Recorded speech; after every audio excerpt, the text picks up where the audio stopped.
Customers are an important part of every business. Without customers, you have no business. Customers enable you keep the business going. So it's important that you learn the skills, you acquire the knowledge and attitudes you need to attract, retain, and grow your customer base.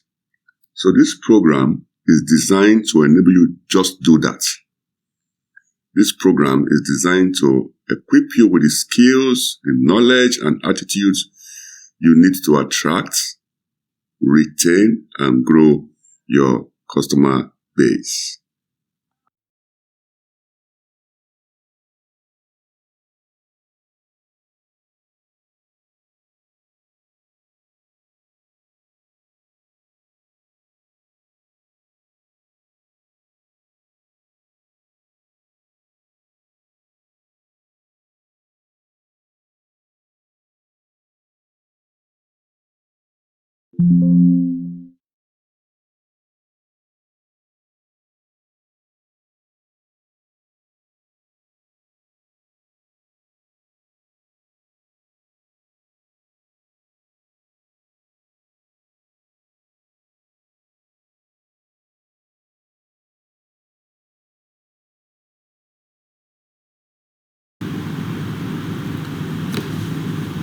Customer service should not be treated as just a department within your organization. Rather, customer service should be treated and seen as an attitude. What does it mean? It means that everyone in your organization is responsible for delivering exceptional customer service, right from the gate man to the CEO in your organization. So never just treat customer service as a unit or a department somewhere with some 2 or 3 persons in charge of customers. Your entire business operations and processes should be wired towards ensuring that everyone in your organization is in the business of serving your customers. That is what it means in essence. Good. So let's move on.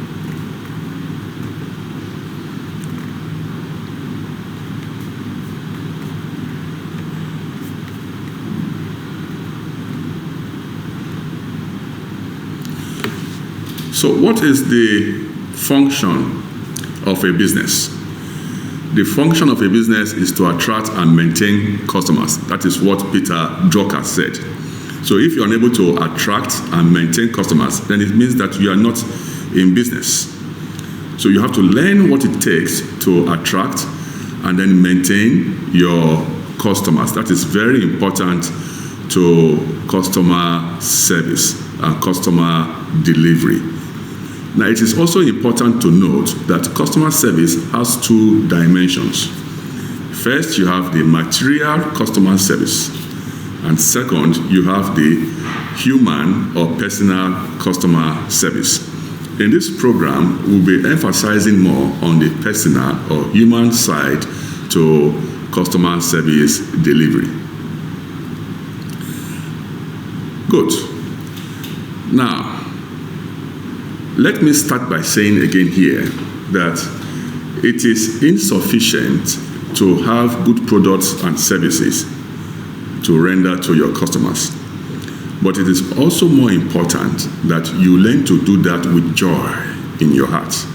Now, if you don't have the right attitude to serve others, it's difficult for you to serve customers. So the key point here is that your products and services must be presented, delivered to customers with joy in your heart. You see it as an opportunity to enrich others. You see it as an opportunity to make the lives of others better. You see this as an opportunity to add value to the lives of others, making their lives simpler and better by the quality of the products and services that you are offering. This is very important in customer service delivery. All right. So Joy, what does it entail?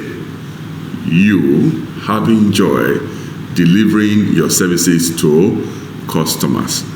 How can you joyfully present your products and services to customers? All of these are part of what we'll be discussing in this program. Yeah, customer service, you can see it. Products and services has to be presented in a joyful manner. So we have this general research that shows us reasons customers stop doing business with a company. This general research shows this. It says 3% move away, 5% develop friendships or business alliances with other companies, 9% go out of business, they go bankrupt, 14% leave because of quality issues with your product or services. But what is most striking here is the other 68% that didn't like the way they were treated. So you see why we are emphasizing that customer service is more of an attitude. Even if you acquire the skills and you have the knowledge, but you lack the attitude, the right attitude to serve customers, it means that with your product and services, customers may still feel very dissatisfied. Why? Because of the manner and way in which they were treated. So, what does this tell you? People don't quit organizations, they quit bosses. So as a boss, either as a CEO of an organization, as a team head, managing a customer relationship team, or managing a product team, whatever it is, the role or function you occupy, it means that it is your responsibility to coach and mentor those who work with you, your associates who report to you as a boss. Why? You must serve as a role model in the way your customers are being served. The truth is this: if you are unable to treat your internal customers well, there's a high chance or tendency that you will also be unable to treat your external customers well. And if you don't treat your internal customers well, who are your colleagues, your junior colleagues, your peers, and your senior colleagues at work well, how will they be able to treat external customers well in return?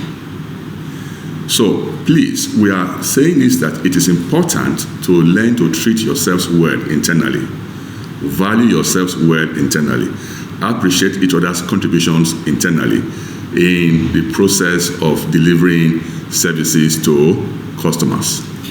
So as I said, that there are two dimensions to customer service delivery. The first dimension is the business level dimension, and the second dimension is the human level dimension. But I won't put too much emphasis on the business level dimension, but I will place a lot of emphasis on the human level.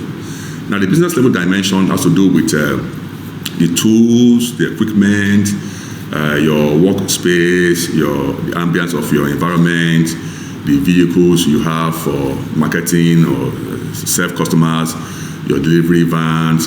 All of these make up the business level of customer service. However, you may have all of this in place, but if the human level is deficient, then it will also affect the quality of customer service. So in this program, we will place a lot of emphasis on the human level, on customer service. So one key ingredient, I use that word, to customer service is listening skills. Now, many times we don't take time to listen to our customers, to what they are saying verbally and to what they are saying non-verbally. Now, how can you know the right products customers require? How can you know the right services customers require if you don't listen to what they need? So as a customer service representative, the first skill you need to acquire is listening skills. Don't be in a hurry to present your product and services without first understanding what are the peculiar needs of this customer. So we're looking at in this program in details how to listen to our customers. Listen with your ears, okay? Put yourself in the center of the customer interaction. Ensure that you understand what the customer really wants so that you're able to profile the right products or services as the case may be. Listen with your eyes. When you are in contact with the customer in a face-to-face interaction, please maintain good eye contact with the customer. Listen to what the customer is not saying with his voice or with his mouth, but he's saying with the eyes. Maintain good eye contact when listening to your customers. Give these customers undivided attention. It is very unprofessional to have your attention divided when customers are in front of you. Let them know that their presence with you is very important. Give them your undivided attention. And as I said earlier, you need to serve customers with joy.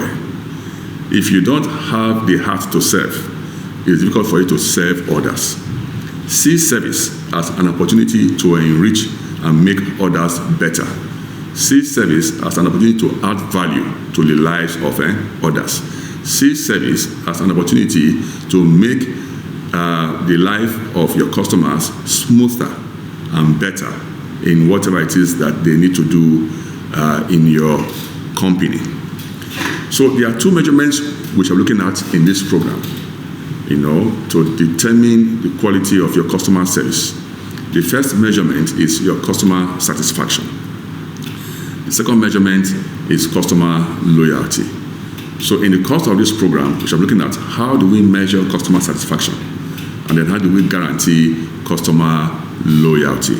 These are all important parts of this program. Don't forget that this is just an introductory part to the program. We still have a whole lot of learning to dish out to you in the course of this program. So you see, when you say customer satisfaction, what does it mean? I expected it and I got it. So when customers expect you to deliver and they get it, are you going to clap for yourself? Because it was expected of you and then the customer got it. So that is just it. So we need to go beyond just satisfaction to guaranteeing customer loyalty. When you satisfy customers, if I'm to grade you on a rating of A to D, A being outstanding, B being very good, C being average, and D being below average.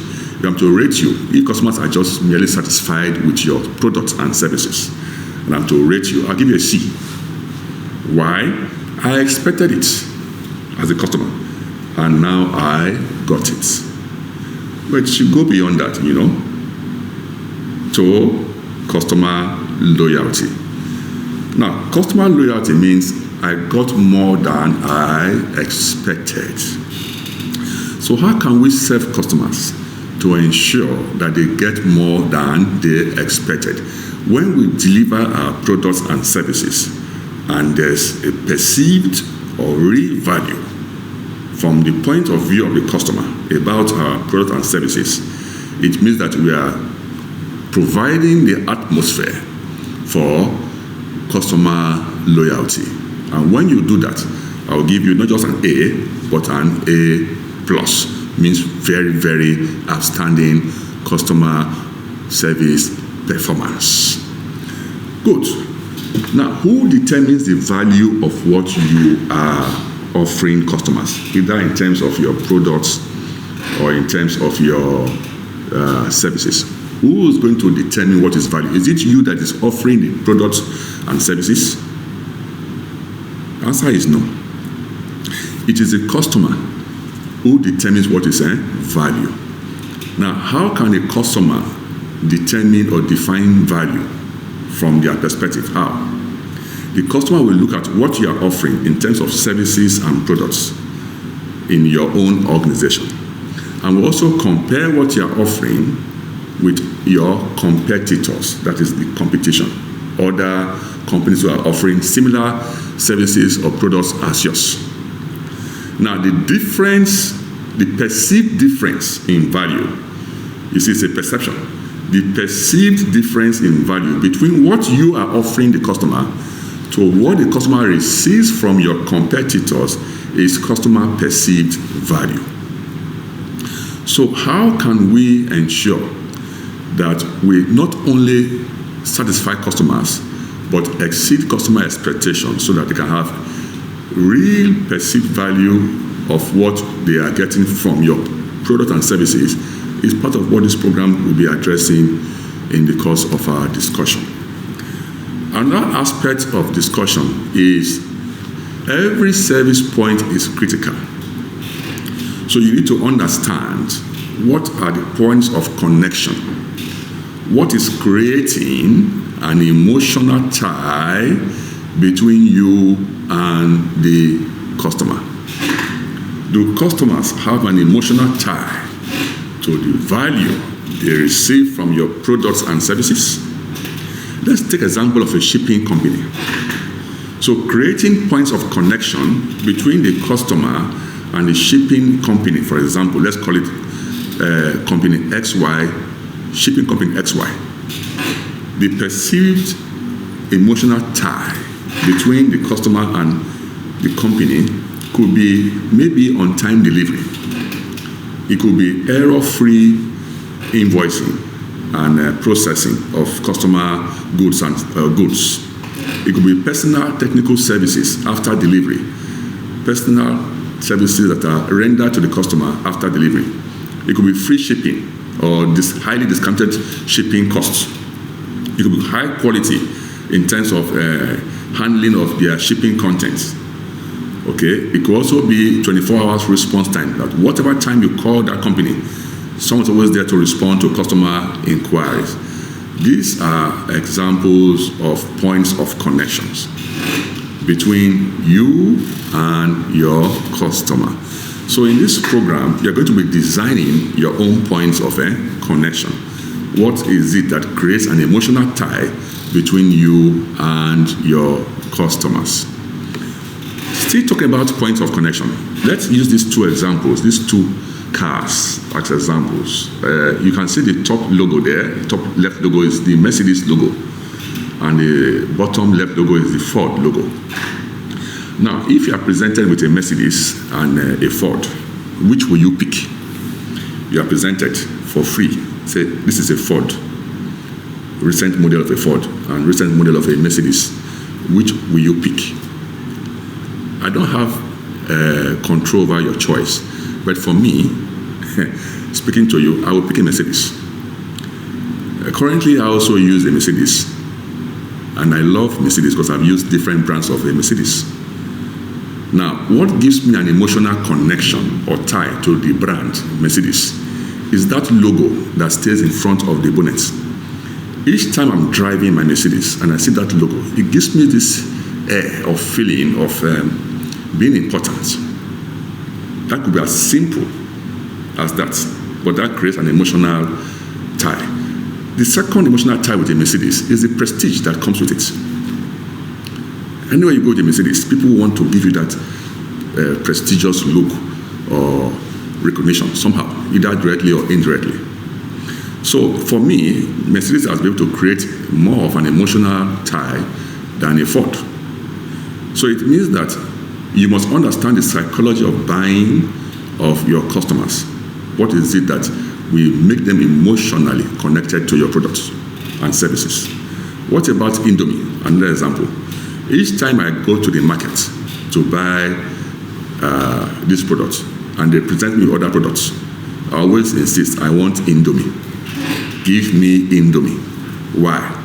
Because there's an emotional tie between my eating Indomie, okay, compared with other brands that are similar to Indomie. Now, all of these are all perceived value. Perceived value. Maybe if you look at it in real terms, in terms of taste, it might be the same. In terms of ingredients, they might be similar. But the Indomie has, over the years, have been able to create this emotional tie and bond with their products and services. All of these are points of connection. So how do you manage your POC? Your POC simply means your point of connection, your points of connection. How do you manage them? First, you must identify the POC. So as I said, we must take time in this program. So I've said that we should not only be interested in satisfying customers, because if you just satisfy customers, I will just give you a C, just average. I've said we should move from mere customer satisfaction to customer loyalty. So why do you need loyal customers? Please click on the chat box and share with me reasons why you want loyal customers. Good. Now, let's move on from here. See, when you are able to retain customers, even though it's just 5%, when you have a 5% increase in customer retention, what that does is that you are likely to have between 25 to 100% increase in profits. So it's important to understand the value of creating customer loyalty, because customer loyalty brings about repeat businesses. That's one. Customer loyalty brings referrals. That's two. Customer loyalty helps to expand your brand. It's called brand awareness, your products or your services. And then customer loyalty ensures continuity in the business. So there are many benefits out there to retaining and having customers.